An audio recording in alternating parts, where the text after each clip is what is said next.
María. Sí, buenos días. María Cadaval, da Universidade de Santiago.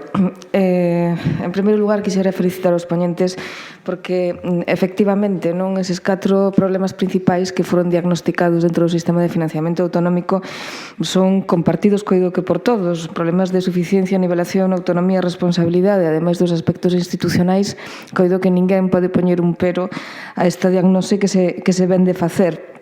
Pero hai un tema sobre o que ao mellor non se incidiu suficiente, que o propio problema da sostenibilidade do sistema, non? É dicir, o sistema, ademais de cumplir estes 4 vectores que vimos de sinalar, precisamos que o sistema sexa sostible ao longo do tempo. Como Coro puxo o acento no gasto, a mí gustaría poñer o acento no ingreso. Pareceme fundamental esa parte de responsabilidade das comunidades autónomas, é dicir, deixar xa de depender tanto do financiamento do Estado central por unha banda. Por outra banda, ese tratamento dos impostos cedidos que nunha etapa transitoria podería parecer razoable, pero a día de hoxe probablemente xa non o sexa, non? É dicir, habería que ver como mudar eses impostos cedidos en impostos realmente separados e diferenciados para as propias comunidades autónomas, o cal daría máis visibilidade e, por lo tanto, implicaría unha maior responsabilidade por parte delas.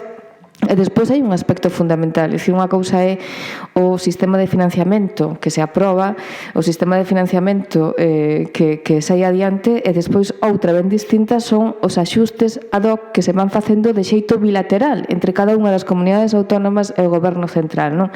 De algún modo, unha vez que se ten un sistema de financiamento establecido, habería que ver como acabar con esas negociacións bilaterais nas que parece que, bueno, aquel que é capaz de botar o pulso ao Estado central e gañar, pois leva maior recursos que aqueles que están en outra posición que ao mellor non lles permite pois botar o pulso nas mesmas condicións ou cos mesmos axentes incluso, non?